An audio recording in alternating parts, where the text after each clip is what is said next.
You guys, I want to talk about jerks. None of you fine people. I'm talking about the jerks out there. And none of the jerks I know believe me when I tell them they're jerks or key it in their car. I don't get it. And I'll tell you, my apartment complex, it's full of jerks. When I moved in there, no one said hello, no one offered to help out. The only people who even introduced themselves were required to by Megan's Law. Yeah, and I was like, oh, thank God, I thought you were a Mormon. Ew, Mormons out there. Yeah, it's, you guys, I don't know if you know this, but the economy's not doing so well. I had to take a second job to make ends meet. I'm actually teaching a class at the community college. It's on how to write a suicide note. Yeah, it's actually pretty easy. We have a take-home final. People like it. People don't seem to care about grades too much. The only thing is, you can sign up after the show, but you have to pay up front. All right? Yeah, we've had a real problem with that. Yeah. So, I just got married. I'm excited about that. Yes. Yes. And, I didn't marry for money. Not like I wasn't trying, right, ladies? Sometimes it just doesn't work out that way. And I don't care if that's your thing, you want to look for someone who's rich, but I think some women take it too far. Some women aren't looking for husbands. They're looking for sponsors. This teacup brought to you by Bob. And I don't care about that. I love my husband, I do, but marriage doesn't make a whole lot of sense to me. Because, hear me out, you have two happy people, they like being together, and then they decide to raise the stakes. That's what marriage is. It's a bet you can stand being with someone longer than they can stand being with you. It's like a romantic game of chicken. I just don't get it. And, my husband and I, we get along, we do, but even if we didn't, I wouldn't divorce him because I'm lazy and they make you do a lot of paperwork. I think they should only make you fill out the forms if you want to stay together. Because then it's a lot less awkward when things don't work out. And it's like, hey, you still with Bobby? Nah, man, decided not to renew. Got a trail subscription with Barry, though. Super excited about that. I'm a realist. I don't get bent out of shape about the usual stuff. I've told my husband, I don't care if he cheats on me, but I do care if I find out. Yeah, because if I find out, that's bad. I'm not CSI over here. I just figured out I've got my thong on sideways.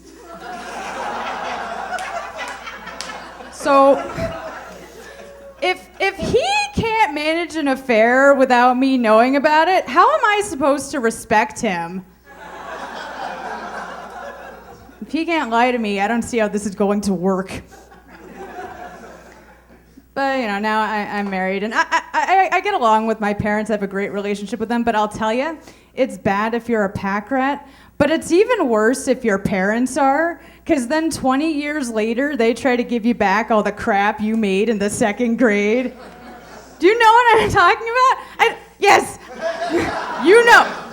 someone has to speak out about this. I think the thought process is they don't want to throw it out because their kid made it, but they don't want to keep it because it's trash. No one wants a paper mache hand turkey or a shoebox diorama of To Kill a Mockingbird. They force you to make it. It's like a sweatshop where there is no demand. Yeah, maybe you guys can answer this for me. Why is it when a man wears sunglasses indoors, he looks like a jerk? But when a woman wears sunglasses indoors, it looks like her husband beats her. Someone answer that for me?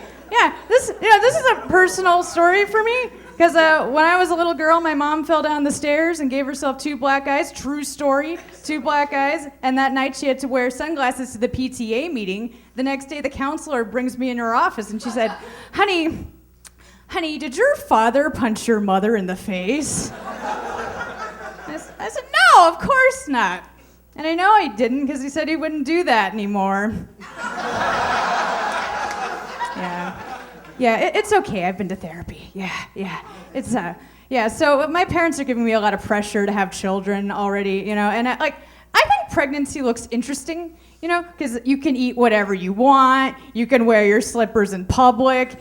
You can make irrational demands, and people have to listen. I like everything about pregnancy, except for the baby at the end. If I could have all the fun of pregnancy without the lifelong commitment, sign me up. You know, my ideal scenario is about 9.5 months of pregnancy, about 5 minutes of labor, and then out pops a delicious ham. Delicious. That's kind of gross when you think about it. At least I didn't say it was glazed. That's gross.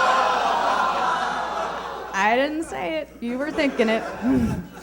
So I'm super excited to be here. I was speeding on my way over. You guys ever go the speed limit? Any liars in the audience? Yeah, see, I've got a theory. You show me someone going the speed limit, I'll show you someone with weed in the car. Yeah, we've done double-blind studies, it's true. Some of you that were laughing a little hard at that, I think some of you are going to be driving the speed limit tonight. I know I am.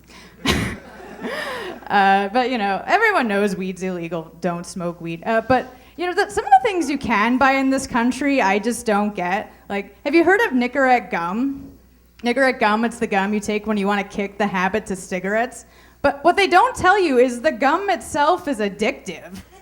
Yeah, my mom's been hooked on Nicorette gum since 1992. They might as well have an ad that says, hey, Nicorette gum, it tastes all right, and when I stop chewing it, I feel sad.